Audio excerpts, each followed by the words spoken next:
माननीय सुभाषजी पाटील सर.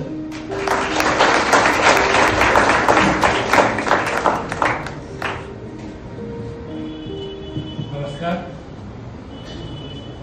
मित्रांनो, आपण मला सन्मानाने बोलवलं त्याबद्दल सुरुवातीलाच आपल्या सर्वांना संयोजकांना धन्यवाद देतो.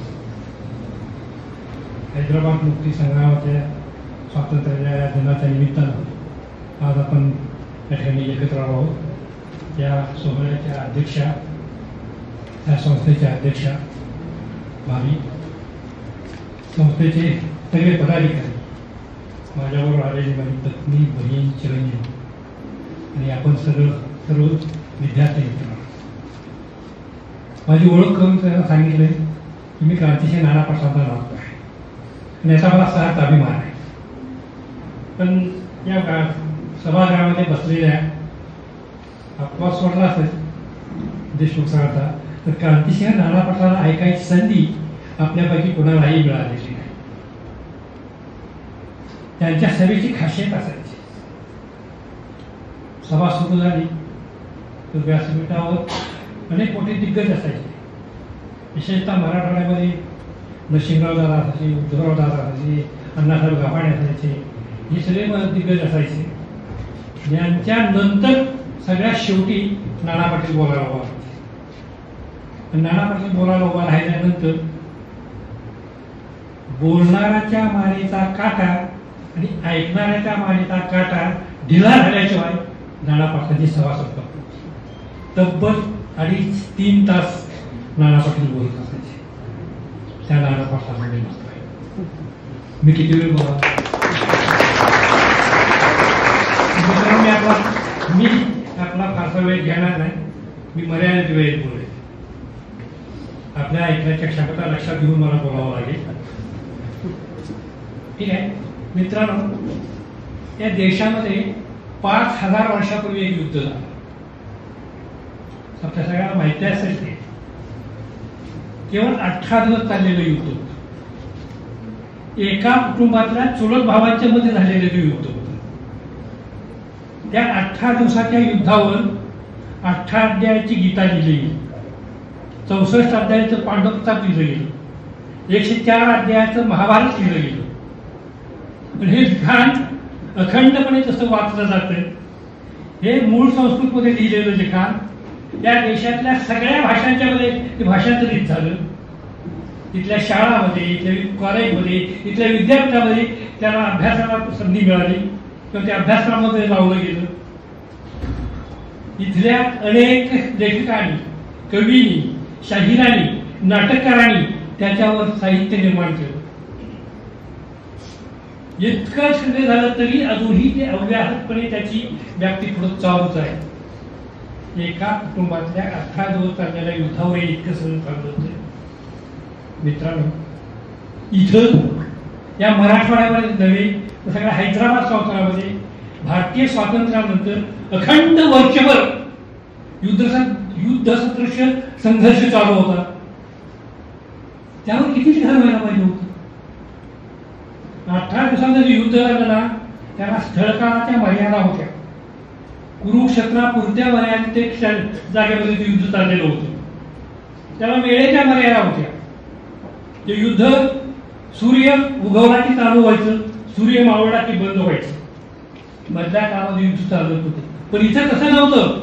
इथं रात्रंदिवस आम्हा युद्धाचा प्रसंग होता. रात्रंदिवस इथल्या स्वातंत्र्य सेनानीला इथल्या जुलमी राजवटीशी लढावं लागत होतं. त्याला वेळेचं बंधन नव्हतं, त्याला स्थळकाळाचं बंधन नव्हतं. इथला लढणारा स्वातंत्र्य सैनिक होता, तो पगारी सैनिक नव्हता. तो घरचं खात होता, आपला प्रपंच, घरदार सगळं सोडत होता, पण तो त्या संघर्षामध्ये उतरत होता. अशा ह्या युद्धाच्या संदर्भात किती लिखाण व्हायला पाहिजे होतं, किती अभ्यासक्रमामध्ये ती अभ्यासाला लागायला पाहिजे होतं, त्याचं कुणी कुणी वाचन करायला पाहिजे होतं. या सगळ्या प्रश्नांचं ज्यावेळेला आपण पाहायला जातो त्यावेळेला याची उत्तर मात्र नकारात्मक होतं. त्या मराठवाड्यामध्ये स्वामी रामानंद तीर्थांच्या नावानं विद्यापीठ निर्माण झालं. पण त्या विद्यापीठामध्ये मराठवाडा आणि हैदराबाद मुक्तीसंघर्षाचा इतिहास किती अभ्यासक्रमाला लावलेला आहे याची मला माहिती नाही. आमच्याकडच्या विद्यापीठामध्ये तर ते अभ्यासक्रमामध्ये त्याचा अंतर्भाव झालेला आहे. पण इतकं उपेक्षित असणारं हे युद्ध आणि इतका उपेक्षित असणारा हा भाग, त्याला पुन्हा समजून घेण्याचा प्रयत्न आपण करता आहात हे माझ्यासारख्याच्या दृष्टीनं आनंदाची गोष्ट आहे. त्यांच्या वारसाला ही समजून घेण्याची जाण आहे, जाणीव आहे, याबद्दल त्यांचं कौतुक करतो. त्या निमित्तानं आपल्याकडे बोलण्यासाठी मी थोडासा आलेलो आहे. माझा असं दावा नाही की मी सगळाचा सगळा इतिहास अर्ध्या पाऊण तासाच्या कालखंडामध्ये आपल्याच्या पुढे उभा करेन. ते शक्यही नाही. तसं जेवढ्या मर्यादा आहेत, मला जेवढं समजलेलं आहे, मला जेवढं आकलन झालेलं आहे, मला जेवढं तुमच्या पुढं व्यक्त होता येते, त्या मर्यादेत मी आपल्याला सांगण्याचा प्रयत्न करतो. 15 ऑगस्ट 1947ला आपला देश स्वतंत्र झाला असं सांगत आहे. पण हे अर्धसत्य आहे. ही गोष्ट खरी आहे. 150 वर्षाच्या अखंड संघर्षानंतर 15 ऑगस्टला इंग्रजांनी इथून जायचं मान्य केलं आणि देश स्वतंत्र व्हायचं मान्य केलं. पण 15 ऑगस्टला जो स्वातंत्र्याचा करार झाला होता, या स्वातंत्र्याच्या कराराप्रमाणे केवळ भारत स्वतंत्र झाला नव्हता. या वेळेला स्वातंत्र्याच्या कराराबरोबर 567 राष्ट्र स्वतंत्र झालेली होती. आपल्याला आश्चर्य वाटत. भारत आणि पाकिस्तान तुम्ही समजू शकता. बाकीच्या 565 काय, या देशामध्ये जे जेवढे संस्थानिक होते ते 565 संस्थानिक होते. आणि हे 565 संस्थानिक त्याला स्वतंत्र राष्ट्र म्हणून स्वतंत्र झालेले होते. ते भारताचा भाग नव्हते. स्वातंत्र्याच्या नंतरच्या कालखंडामध्ये आपल्या राज्यकर्त्यांनी आणि काही संस्थानिकांनी आपसामध्ये चर्चा करून आणि काही राजकीय धावपेच वापरून अनेक संस्थानिकांना आपल्या भारतामध्ये सामील करून घेतलं. त्यांनी आपली संस्थानं देशामध्ये विलीन केली आणि ते सगळी संस्थानं या देशाचा भाग झाले, ते भारताचा भाग झाले. पण त्याच वेळेला 15 ऑगस्टच्या 47च्या वेळेलाच या ठिकाणी गोवा, दीव, दमण, सिल्वासा, पांडिचेरी, दादरा नगर हवेली ही भारताच्या स्वातंत्र्याची भाग नव्हती. या ठिकाणी पुन्हा पोर्तुगीज आणि फ्रान्स यांची राजवट होती. ते स्वतंत्र भाग झालेले नव्हते. ते त्याही वेळेला पारतंत्र्यात होते. मित्रांनो, ज्या वेळेला इथं संस्थानिक स्वतंत्र झाल्यानंतर विलीन झाल्यानंतर काही संस्थानिक असे होते की त्यांनी भारताच्या स्वातंत्र्यामध्ये किंवा भारताच्या संघराज्यामध्ये विलीनीकरणास विरोध केलेला होता.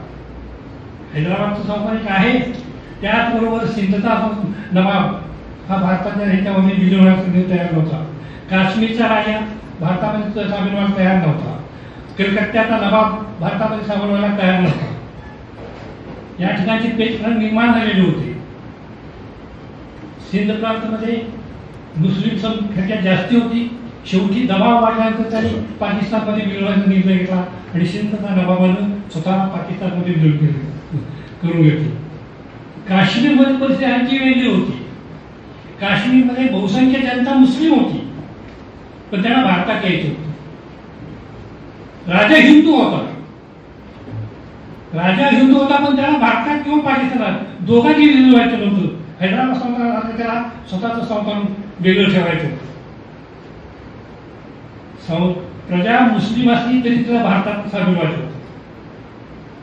पाकिस्तानला वाटत होतं की प्रजा जास्तीत जास्त मुस्लिम आहे, त्याने आमच्यात सामील झालं पाहिजे.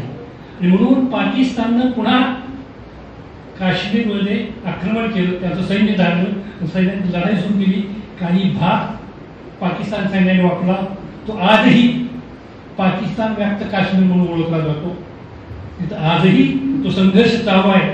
तो भाग भारतात सामील करून घ्यायचा की आणखी पाकिस्तान सामील करून घ्यायचा, तिथं कसा ठेवायचा, हा संघर्ष आजही चालू आहे. जेव्हा पाकिस्तान आक्रमण करायला लागलं, आपलं स्वतंत्र अस्तित्व राहू शकत नाही असं जेव्हा राजाच्या लक्षात आलं, त्यावेळेला पुन्हा पंडित जवाहरलाल नेहरू, वल्लभभाई पटेल आणि ते सगळ्यांची चर्चा करून त्यांनी काही अटी घालून भारतामध्ये सहभागी व्हायचा निर्णय घेतला. तो घोळ आजपर्यंत असा चालू आहे. कलकत्त्याच्या नवाबाने पुन्हा भारतामध्ये सामील व्हायचा निर्णय घेतला. पण इथला नवाब हा मात्र जगातल्या श्रीमंतांमध्ये पहिल्या नंबरला त्याची गणना व्हावी अशा प्रकारचा नवाब होता. इतकी श्रीमंती त्याच्याकडे होती.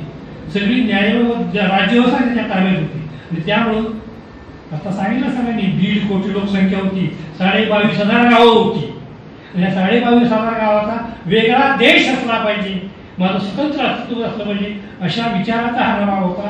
आणि म्हणून तो भारतीय संघराज्यामध्ये सहभागी व्हायला तयार झाला. आणि ही खंत तिथल्या सामान्य माणसाला. पण राज्य व्यवस्थित चालवतं असं होतं का? या ठिकाणी पुन्हा आणखी काही भानगडी होती. मीर कासिमचा रिजवीचा जो माणूस होता त्याच्या हाताखाली रझाखानाची संघटना होती. ही रझाखानाची संघटना इथल्या सामान्य माणसावर दुरून जबरदस्ती करत होती. इथला शेतकरी संरक्षित नव्हता, इथली स्त्री संरक्षित नव्हती. दिवसा ढवळ्यात ज्याला पसंत पडेल त्याला ती उचलून घेऊन जावी अशी अवस्था होती. एखाद्या वाड्यात ह्या रझाखानाने घुसून जावं, तिथल्या मूळ माणसाला हाकलून काढावं, तो वाडा ताब्यात घ्यावा, तिथं त्यानं वास्तव्य करावं अशी अवस्था होती. उभं पीक लुटून नेलं जावं अशी अवस्था होती. सामान्य जनता असंही होती. देश स्वतंत्र झाला, आम्ही पारतंत्र्य गावची खंत होती.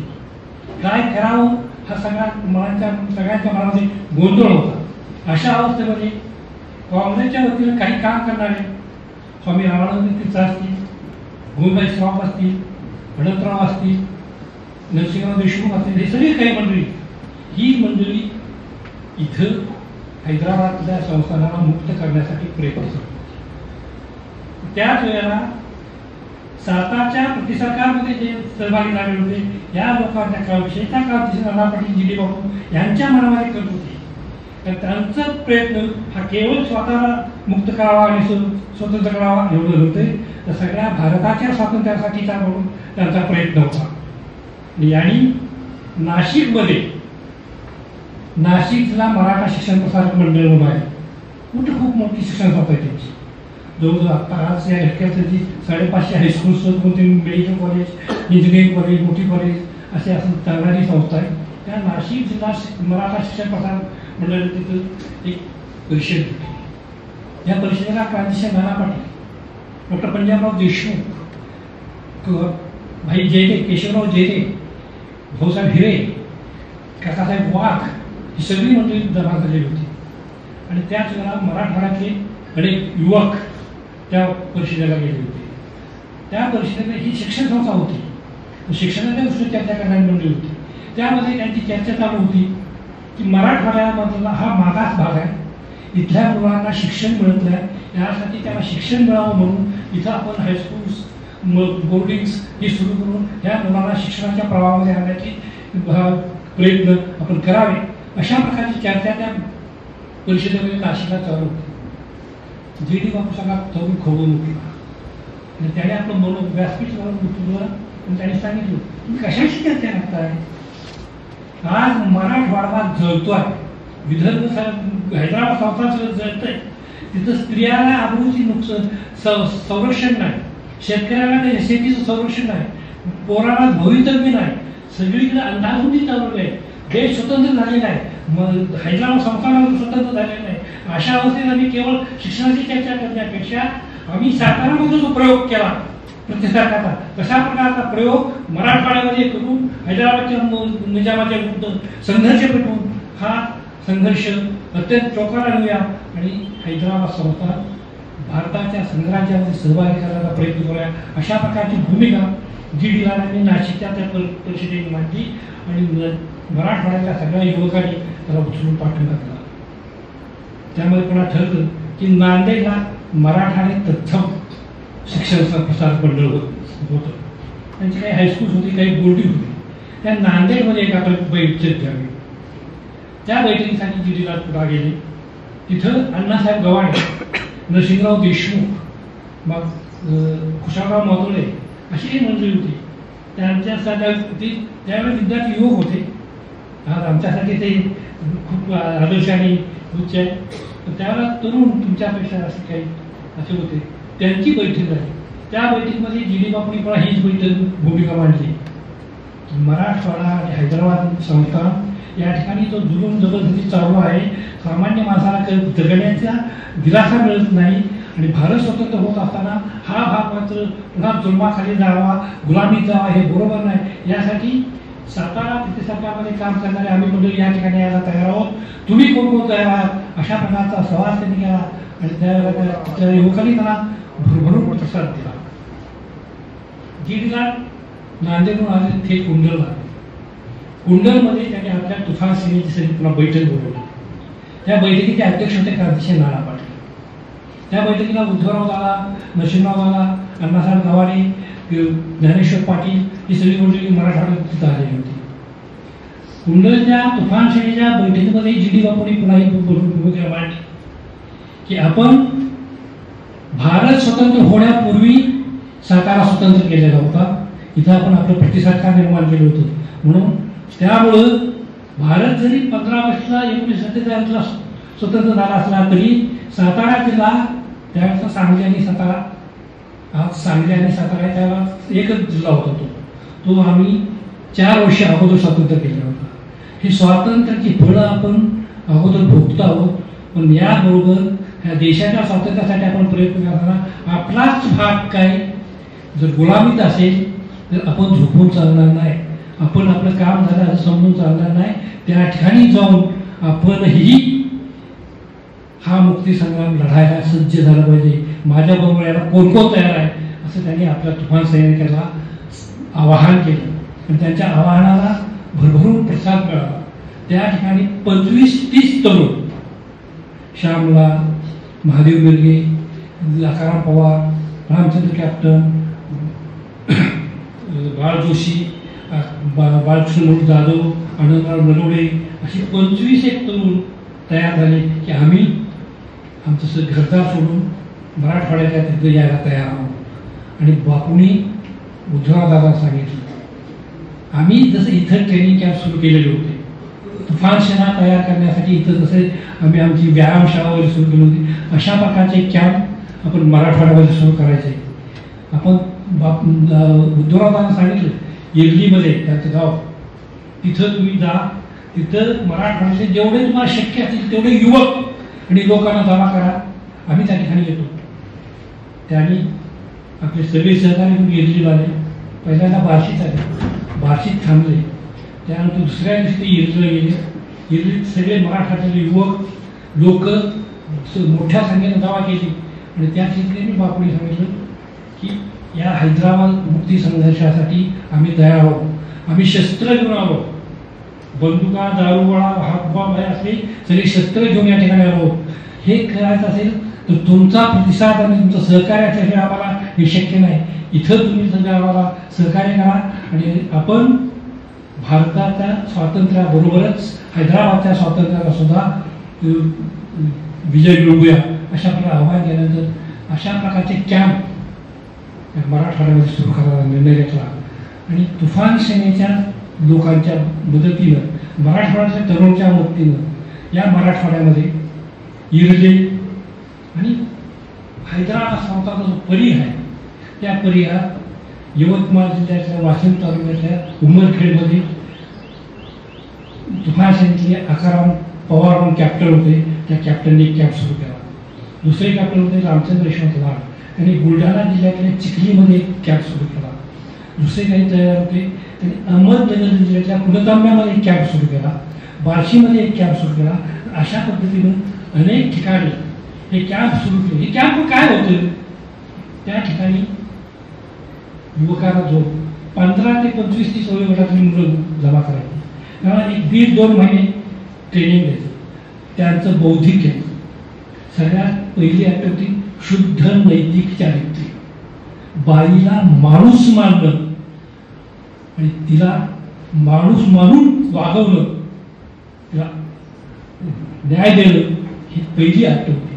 आणि त्यामध्ये बौद्धिकाबरोबरच त्याला लाठीकाठी चालवणं, शस्त्र चालवणं अशा प्रकारचं ट्रेनिंग 2 महिने दिलं जायचं.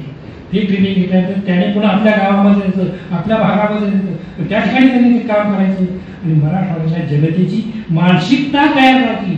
ज्या लोकांना वाटत होतं की आपण काय करू शकत नाही, आपण अन्याय किती सरकारचा आर्थिकता जी होती ती आर्थिकता नष्ट करून लढायला माणसं तयार करायचं काम ह्या कॅम्पमधून करत होते.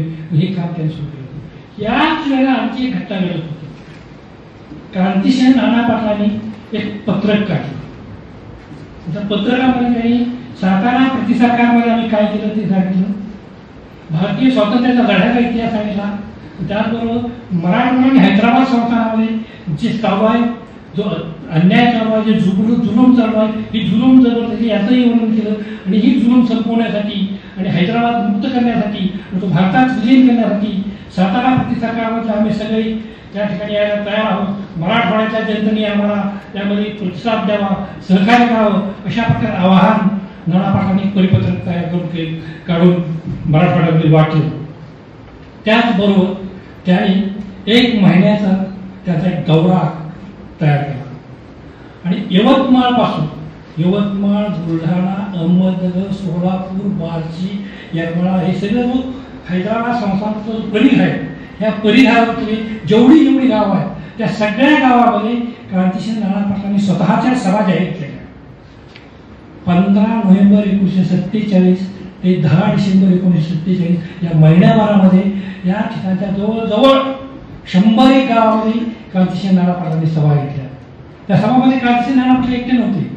डॉक्टर पंजाबराव देशमुख होते, केशवराव जयदेव होते, दत्ताजी देशमुख होते, काकासाहेब वाघ होते. ही नावं सुद्धा तुमच्या माहिती नसती कदाचित. तुम्ही खूप मोठी माणसं होती की ज्यांनी भारतीय स्वातंत्र्य लढ्यामध्ये आणि सामाजिक सुधारणा त्याच्यामध्ये काम केलेलं होतं. ह्या माणसांनी या सभा घेताना मराठवाड्याची सगळी जनता त्या सभेमध्ये सहभागी होईल अशा प्रकारचा प्रचार केला होता. त्या सभेला भरभरून प्रतिसाद मिळायचा. लोक गाड्या बैलगाड्या जुंपून नाना पाटलांच्या सभा ऐकायला जायचे आणि लोकांच्या मध्ये एक प्रकारची जागृती निर्माण केली. त्यांची मानसिकता लढायसाठी तयार केली आणि निजामाच्या विरोधाचा असंतोष संघटित करण्याचा त्यांनी प्रयत्न केला. ह्या प्रत्यक्ष लढ्यामध्ये या लोकांनी कसा भाग घेतला हेही आपल्याला समजून होते. उद्धवरावाला त्यांचे सहकारी तरुण होते, शिकलेले होते. काही लोकांनी त्यांच्या टीकाही केली की शिकलेली पोरं आहेत, ही पोषक आहेत, नटवी आहेत, प्रत्यक्ष लढायला यांच्यातून का होत नाही, हे आम्हाला नुसते उपदेश करणार. त्यांना उपदेश करायचा काय अधिकार आहे? प्रत्यक्ष रझाकारांच्या बरोबर किंवा निजामाच्या सैन्याबरोबर हे लढू शकत नाहीत, नुसते बोल घेऊन आहेत, अशा प्रकारचा त्याच्यावर टीका केली. ते दादा खवळले त्यांच्या लागलं ते. त्यानंतर त्यांनी ठरवलं की ही आम्ही काय करू शकतो हे त्यांनी दाखवून जायचं म्हणून. आणि त्यांनी रझाकाराचा एक कॅम्प झाला असा मोठा कॅम्प चालायचा. Station sir Sendre station. त्या सेंद्रे स्टेशनच्या तिथं उद्धवराव दादा आपल्या मोजक्या एक 5-10 विद्यार्थ्यांच्या सर तिथं हातात 5-6 बंदुका होत्या त्यांच्याकडे, जास्त बंदुकाही नव्हत्या. या 5-6 बंदुकांनी दादाला पोरं घेऊन दादा सेंद्रे स्टेशनच्या तिथं उभा राहिले. सकाळी रझाकारांची टोळी निघालेली होती. त्या टोळीच्या बरोबर दादानी सकाळी आपल्या सहकार्याच्या बरोबर गोळीबार सुरू केला. ते रझाकारांना ते अपेक्षितच नव्हतं. असं काहीतरी होईल, अचानक आपल्याला कोणतरी गोळीबार करेल किंवा आपल्याला लढायला प्रसंग येईल असं त्यांच्या धानीमध्ये पण नव्हतं. आणि नेमकं दादाने ते अटॅक केला आणि सर्व हा सगळा जो प्रसंग होता तो अतिशय अंगावर काटे आणणारा, शहारे आणणारा होता आणि विषम होता. रझाकारांच्याकडे हत्यार होती, संख्या जास्त होती, यांच्याकडे संख्या कमी होती, हत्यारं कमी होती, तरीही त्यांच्याकडे दुर्दम्य आशावाद, जिद्द, विश्वास या जोरावर त्यांनी त्या रझाकारावर अटॅक केला आणि त्यांना पळवून लावलं. पहिला विजय मिळवला. ही पळवून गेलेली रझाकार पुन्हा त्या दुसऱ्या पारडी गावात तिथे झाले. तिथल्या आनंदराव पाटलाच्या वाड्यामध्ये गेली. पिंपरी गावच्या आनंदराव पाटलाच्या वाड्यामध्ये गेली. त्या गावात पाटलाला त्या वाड्यातून हाकलून काढली. वाडा कसा म्हणजे तो वाडा म्हणजे सगळं आता इकडं त्याला भुईकोट केला म्हणता येते अशा प्रकारे तुमचे मराठवाड्यातले वाडे आहेत. ते 2 मजली वाडा, आत पाण्याचा आड, सगळं धान्य भरलेलं, बाहेर जाण्याची गरज नाही अशा अवस्थेत मूळ मार्गाला तिथून हाकलून काढून रझाकारांनी त्यांना ताबा घेतला. त्या रझाकाराला तिथून हाकलून काढायचं उद्धवराव दादांनी ठरवलं. त्याला जेडी बापूंनी सहकार्य करायला ठरवलं. आणि हे सहकार्य करायला की रात्रीच्या वेळी त्यांच्याकडे बॉम्ब असायचे, हातबॉम्ब. हे हातबॉम्ब कुठून मिळायचे? सातारच्या प्रतिसारकांमध्ये कुंडलमध्ये तांबट काका म्हणून एक स्वातंत्र्य सेनानी होते. ते शोभेच्या दारू गोळा तयार करायचे, आऊट बॉम्ब वगैरे, घुसमळे, शोभेची दारू तयार करायचा त्यांचा तो व्यवसाय होता. आणि त्या शोभेच्या दारूचा व्यवसाय करताना त्याला बॉम्ब काढण्याचे ते शिकलेले होते. आणि त्यामुळे ते हातबॉम्ब तयार करायचे आणि ते हातबॉम्ब परिणामकारक काम करायचे. त्यामुळं हे तांबट काका हातबॉम्ब ह्या लोकांना पोहोचवत होते. काही हात्याला जी सातारच्या प्रतिसारकांमध्ये मिळवली होती त्यांनी गोव्यावरून आणलेली होती, ते हात्याला घेऊन आलेली होती. ही हात्याला मिळवण्यासाठी सोंडूरच्या एक राजकन्या होत्या, सुशीलाराजे पवार. या क्रांतिसिंह नाना पाटलाला आपले वडील म्हणायचे, उद्धवराव आणि जी.डी. बापू आपले भाऊ म्हणायचे. या सुशीलाराजे पवार स्वतः संस्थानिक असल्यामुळं सोंडूरच्या संस्थानामध्ये काही हत्यारं त्या लोकांना दिली. याच्याशिवाय त्यांनी बडोदा, ग्वाल्हेर आणि त्यांचे जिथे जिथे संबंध होते संस्थानिकाचे, ह्या संस्थानिकाच्या संबंधामधून त्यांनी शस्त्र हे या लोकांना मिळवून देण्याचा प्रयत्न केला होता. आणि या पद्धतीने त्यांनी शस्त्र गोळा केलेले होते. पिंपरीच्या वाड्यामध्ये ज्यावेळेला रथाकारांनी आश्रय घेतला तेव्हा रात्रीच्या वेळी उद्धवराव दादा आणि जी.डी. बापू त्यांचे सहकारी बॉम्ब गोळे टाकायचे आणि त्याला पळता भूल सुरू बाहेर येऊ द्यायचे नाही. 1 दिवस झालं, 2 दिवस झालं, 7-8 दिवस प्रकार चालू होता. शेवटी कंटाळले.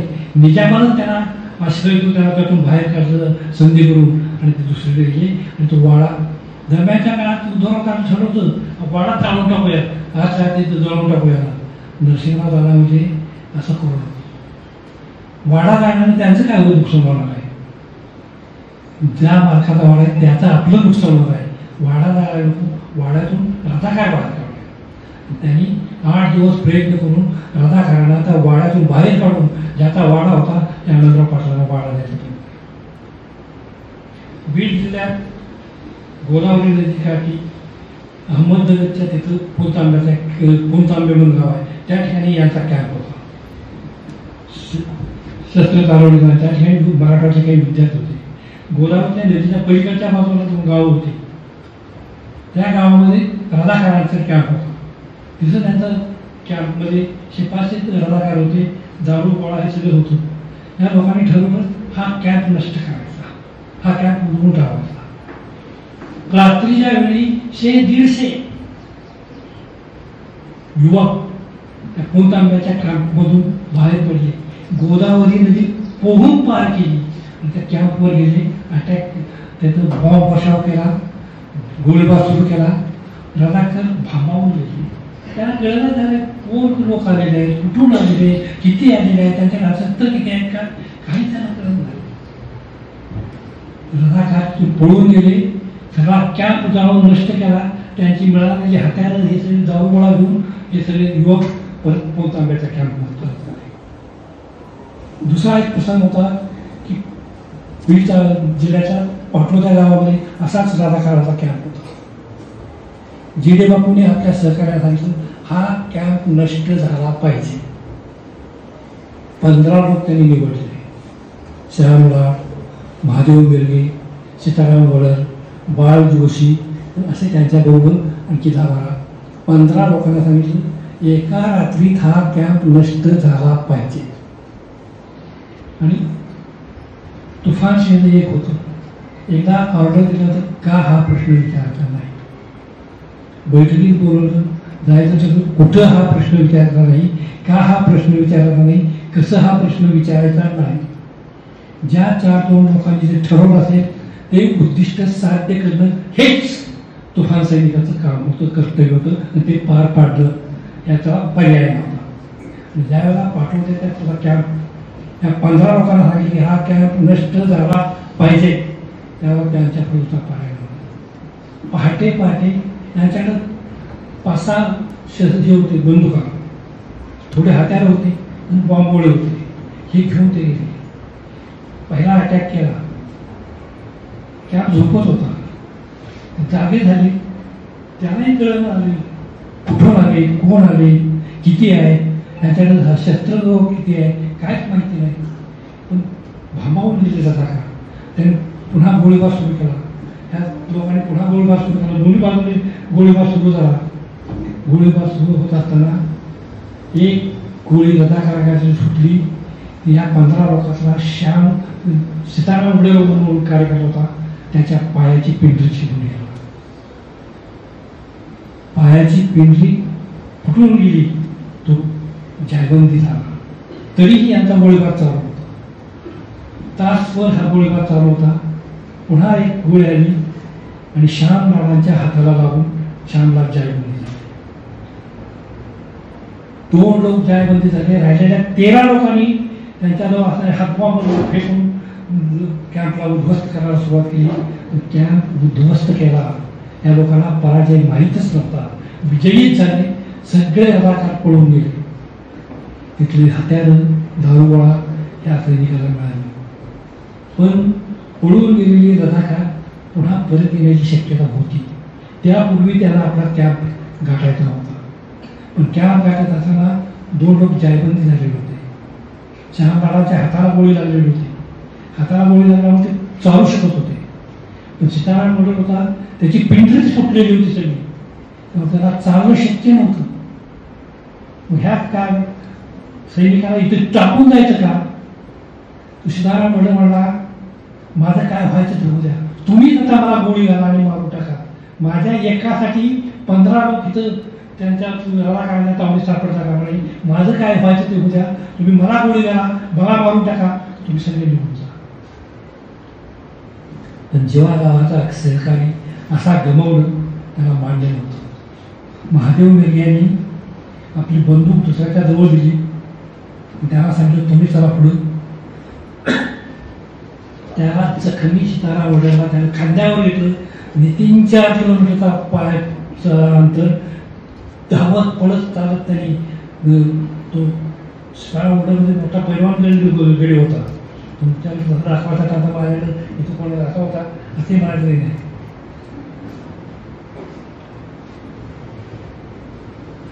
अशा ह्या काय जखमी सहकार्याला खांद्यावर घेऊन 3-4 किलोमीटर माणूस पळत आपल्या कॅम्पवर आला. असा हा सगळा त्या माणसाने इथला मराठवाड्यातला आणि हैदराबादला मुक्तीसंग्राम लढवला होता, चालू केलेला होता. हे जर सगळं असं चालू असलं तर या बाजूला तर सगळं यथायोग्य होतं असाय, सगळं आग्रह होतं असावे का? आणि काही घटना इथं ज्या आपल्याला आवडत नाही असं चालू होत्या. इथं मराठवाड्यामध्ये काँग्रेसच्या संघटनेला निजामानं बंदी केलेली होती. म्हणून मराठवाडा काँग्रेस इथं म्हणून काम करत होते.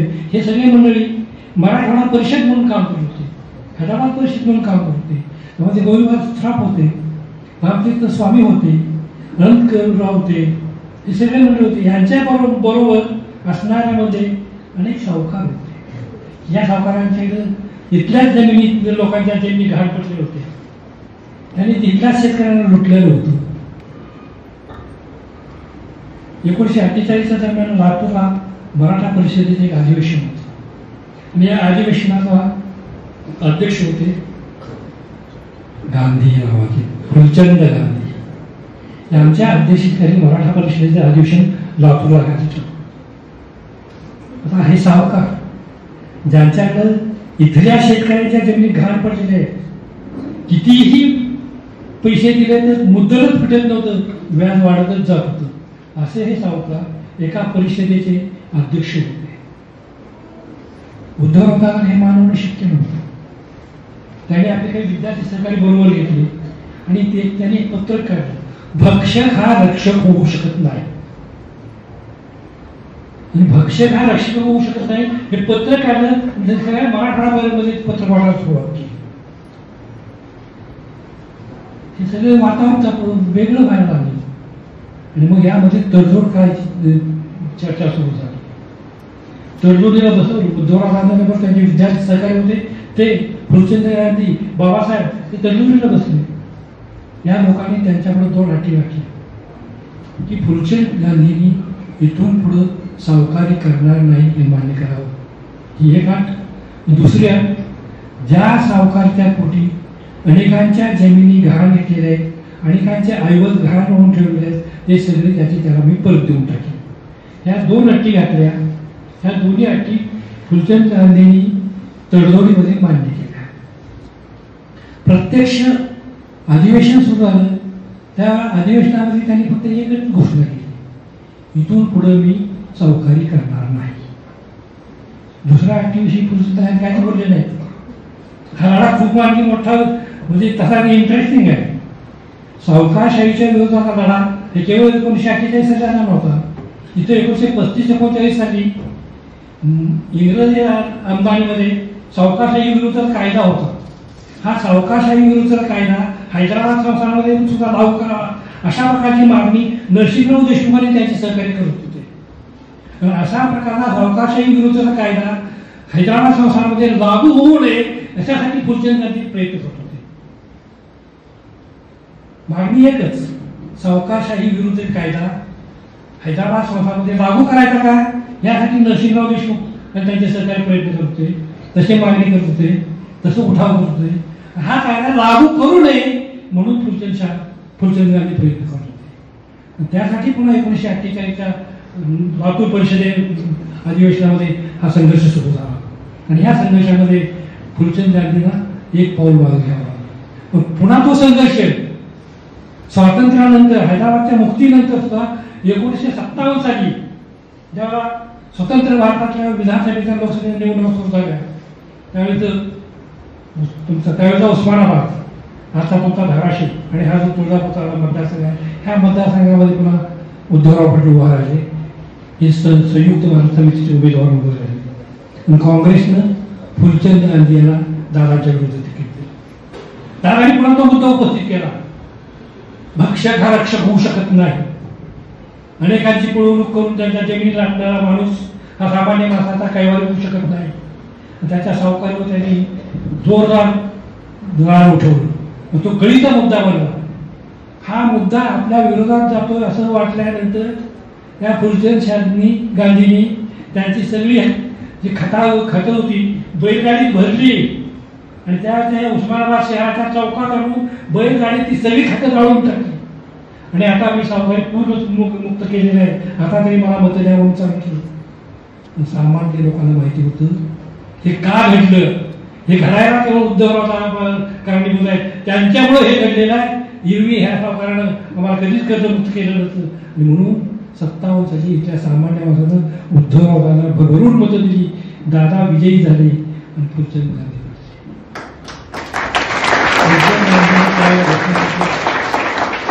फुलचंद गांधींनी त्याला घोषणा केली होती, तुळजापूरनं जर मला विजयी केले नाही तर मी पुन्हा तुळजापूरला येणार नाही. त्यांनी त्यांचा शब्द खरा केला. मराठवाडा सोडून ते पुण्यात जाऊन स्थायिक झाले. मित्रांनो सगळे काय सांगता येईल, हा जो सगळा लढा आहे हा अशा पद्धतीने चालला होता आणि ही लढा लढणारी माणसं या कामाला नव्हती. ज्या लढणाऱ्यांच्या मध्ये सुद्धा अशा प्रकारचे अपप्रवृत्ती वाढत होत्या. ह्या अपप्रवृत्तीला काही खतपाणी घातलेलं असतं. जो गोविंदबाई श्राप असतील, रामानंद असतील, हे जरी प्रामाणिकपणे काम करत असली तर त्यांच्याबरोबर असणारी ही मंडळी जी होती त्यांना त्यांचं संरक्षण होतं. आणि हे संरक्षण फुलचंद गांधी नुसते सावकार नव्हते, यांना या देशातल्या मोठ्या मोठ्या पाठिंबा होता. पंडित नेहरू इकडे आले तर त्यांच्याकडे मुक्कामाला जात होते. मुंबई प्रांताचे गृहमंत्री मोरारजी देसाई यांच्याशी त्यांचे संबंध होते. ज्यावेळेला इथं कॅम्प चालू होते त्यावेळेला कॅम्प चालू असताना सोलापूरच्या एसपीला आणि कलेक्टरला उद्धवराव दादांच्या आणि नरसिंहराव देशमुखांच्या कॅम्पवर लक्ष ठेवायला सांगत होते. त्यांचं काय चाललं याचं बारकाईने निरीक्षण करायला सांगितलं होतं. 13 सप्टेंबर 1948ला सरदार वल्लभभाई पटेल आणि भारतानं निजामाच्या आक्रमण करून ही विजय कमी करायचा निर्णय घेतला होता आणि पोलीस ऍक्शनला सुरुवात केली होती. त्यावेळेला हे लढणाऱ्या कॅम्पचे स्वातंत्र्य सैनिक आहेत त्यांच्याकडच्या हाताने काय करायचं हा प्रश्न निर्माण झाला होता. आणि ही हत्यारं सरकारने ताब्यात घ्यायचा निर्णय झाला होता. त्याची मकराशी अशी झाली की सोलापूरच्या कलेक्टरने आणि एसपीला मिळून उद्धवराव दादा, नरसिंहराव पाटील, ज्ञानेश्वर पाटील यांनी यांच्याबरोबर लढणारे सहकारी होते त्यांच्याकडे जी हत्यारे होती ती त्यांनी ताब्यात घेतली. पण त्याच वेळेला फुलचंद गांधी आणि त्यांच्या सहकार्याची जी हत्यार होती ती मात्र त्यांनी ताब्यात घेतली. ती त्यांच्याकडे तशीच राहिली. हे अशा प्रकारचा हा विषम संघर्ष चालू होता. ह्या विषम संघर्षानंतर 18 सप्टेंबर 1948ला हैदराबादचा निजामाने पराभव मान्य केला आणि मराठवाडा सह हा सगळा हैदराबाद संस्थान भारतामध्ये विलीन झाला. त्यामध्ये क्रांतिसिंह नाना पाटील, जी डी बापू, सरकारमध्ये सगळे आमचे सरकार निर्माण करणारे जे सैनिक होते ते या ठिकाणी आले, त्यांनी लढले. ते काय मी सुरुवातीला आपल्याला असं म्हटलं की या लढ्याच्या विषयी सामान्य माणसातल्या इथल्या स्त्रियांनी सामान्याच्या सामान्य स्त्रीला तिला स्वातंत्र्य काय कळत नव्हतं, ते कसं मिळवायचं हे काय कळत नव्हतं, पण तिला कळत होतं की दादा चांगलं काम करतायत, दादा नरसिंहदादा चांगलं काम करतात, जी डी बापू चांगलं काम करतात, त्याला आपण सहकार्य केलं पाहिजे, ही भावना होती. त्या भावनेनं सामान्यातली सामान्य स्त्री आपल्या घरातल्या बुटीतला भाकर तुकडा आहे ना, रात्री अंधारी वेळी अवेळी कुठेही त्याला पोच करत होती, त्याला सहकार्य करत होती. ही सगळी सामान्य माणसं अपेक्षित आहेत. ज्यावेळेला लिहायचा प्रसंग आला त्यावेळेला मात्र खऱ्या अर्थानं लढणारे हे होते, ते तसेच उपेक्षित राहिले. सत्तेच्या या बाबतीत आमचा अनुभव वेगळा आहे. श्रेय घ्यायचा जेव्हा प्रयत्न येतो, प्रश्न येतो, त्यावेळेला सत्तेवर असणारे त्यांच्या बाजूने कसा इतिहास लिहिला जाईल अशा प्रकारचा इतिहास लिहित असतात. खऱ्या अर्थानं लढणारे असतात ते उपेक्षित राहत असतात. ज्यावेळेला लढायचा प्रसंग, खरं तर आमचा जो इतिहास आहे तो आमच्यापेक्षा आमच्या शत्रूंनी जास्तीत जास्त लिहिला. औरंगजेब इथं आला, औरंगजेब लढत असताना त्याच्याबरोबर इथल्या घटनेची नोंद करणारी माणसं त्याच्याबरोबर होती. पण शिवाजी महाराजांचा इतिहास औरंगजेबाच्या लोकांनी लिहिलेल्या नोंदीवरून आम्हाला तपासावा लागतो. हैदराबादच्या मुक्तीसंग्रामामध्ये ही माणसं लढली, पण त्यांनी लिहिलं नाही. लिहावा इतका दृष्टिकोन त्यांच्याकडे होता, लिहायचा इतके त्यांच्याकडे वेळ नव्हता. त्यांना लढायचं माहीत होतं, लिहायचं माहीत. ज्यांना लिहायचं माहीत होतं त्यांनी मखराशी केली, त्यांनी त्यांच्या बाजूनं लिहिला. हे तसेच उपेक्षित आहे, ते तसेच उपेक्षित आहे, जाऊ नये, ते समजून घेतले जावे. तेही लढले होते, त्यांचं श्रेय त्यांना दिलं जावं अशा प्रकारचा प्रयत्न जाणत्या मंडळीत करावा. आणि हा खरा इतिहास हा जनतेपुढे यावा. तो जनतेपुढे यायचा असताना आमच्यासाठी पुढे आता संपलेला आहे, त्यांच्यापुढे नाही झालं गेलं चालेल. पण जिथं तरुण पोरं आहेत त्या पोरांना खरा इतिहास समजला पाहिजे, त्यांनी तो समजून घेतला पाहिजे, आणि ज्यांनी तो इतिहास घडवला त्यांना न्याय दिला पाहिजे. अशा प्रकारच्या अपेक्षा तुम्ही मला इतका वेळ सहन केलं त्याबद्दल सगळ्यांना धन्यवाद देतो. मला या ठिकाणी बोलून सन्मानित केलं त्याबद्दल सगळ्यांचे आभार मानतो. या ठिकाणी